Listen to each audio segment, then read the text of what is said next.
I'm sorry, but I'm going to be obligated to disappoint you.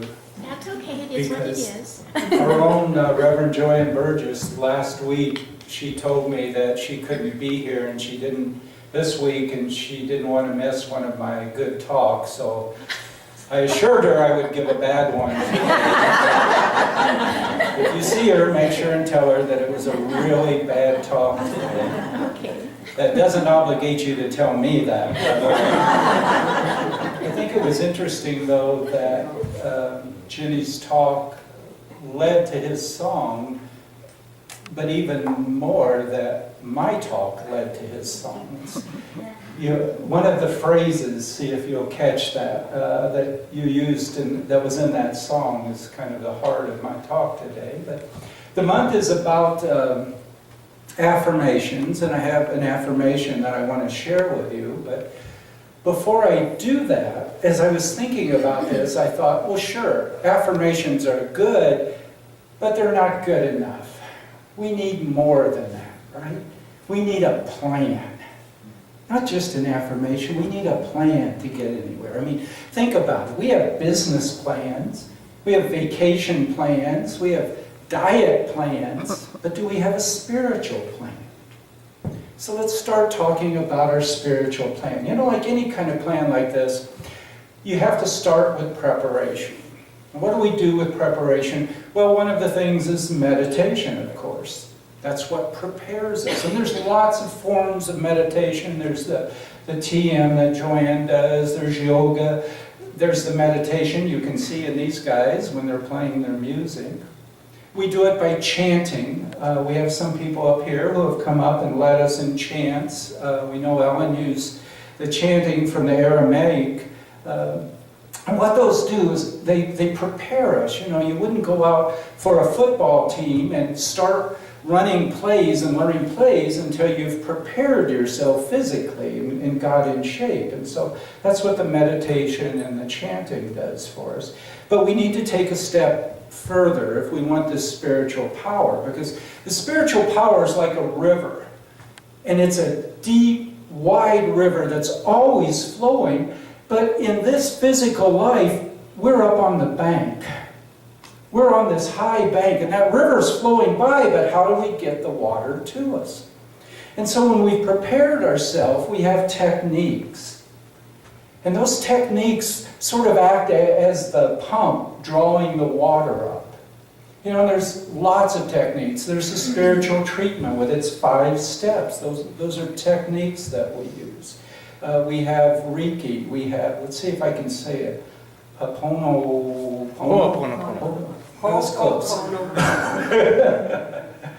You know, and what all of these are techniques to draw the water, the spiritual water, up to us. But we typically just kind of go from one to the other without making our spiritual plan. And we have the classes here, and we have the teachers for all of this. But you need to sit down and make that plan. Now, when I thought about it, I thought, you know, some of us aren't really good at planning, are we? I know I think about making lots of plans, and I start lots of plans, but sometimes I don't finish all of those plans. But you got to get there. You still got to get there. So what's that left? What's that leave you if you're not good at planning? Well, there is another technique. It's a lot scarier technique, though. But if you can't get your plan together, the other technique is to jump into the river. Yeah.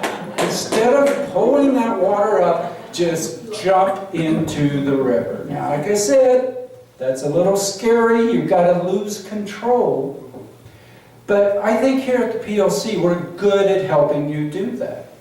And why are we better than other churches at this kind of thing? Well, it's because of who we are. But you have to think with these other churches, many wonderful people doing wonderful things in them. But what are they primarily about? They're about saving yourself and maybe saving your friends around you, because you have this wonderful, loving God who is going to burn you in hell for eternity if you do the wrong thing. So what you have to spend your time at church doing is making sure you're doing the right thing all of the time. Although that can change periodically.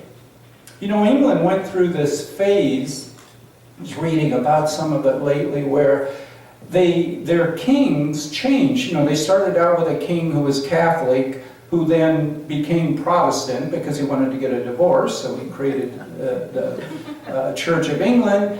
And then the second king was also Protestant, but then the next queen was Catholic, and then the next queen was Protestant.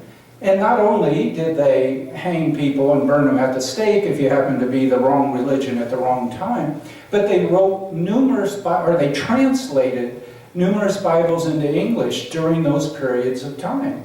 And sometimes the Catholics would be doing the translating, and sometimes the Protestants would, and they would always include notes with them. And basically what those notes told you is why the other group was going to go to hell, because they weren't interpreting the Bible correctly. But that's not what we do here, is it? Here, we're really at heart, we're spiritual scientists. Or you could say religious science or spiritual explorers. You know, we tell you here, let go. We tell you to open up to Spirit. And we allow each other to say, you know, I don't have to believe what my parents told me. I don't have to believe what all of my friends believe. I don't have to take for absolute truth things that were written down thousands of years ago. I have it within me to open up to Spirit, to let myself go and to find spiritual truth without being afraid. Let me tell you about somebody who wasn't afraid, I know. A friend of mine and a professional colleague, Joe Xavier. Joe lived on a farm. His family owned a farm, and when he was very young, because of a degenerative eye disease, he went blind. And you can imagine for a young child how scary that is. But he didn't let it take control of him. He said, I'm going to throw myself into it, into life. I'm going to be a part of it. And his parents agreed, and he had brothers and sisters, and said, I'm going to do the chores just like they do. And he was not afraid.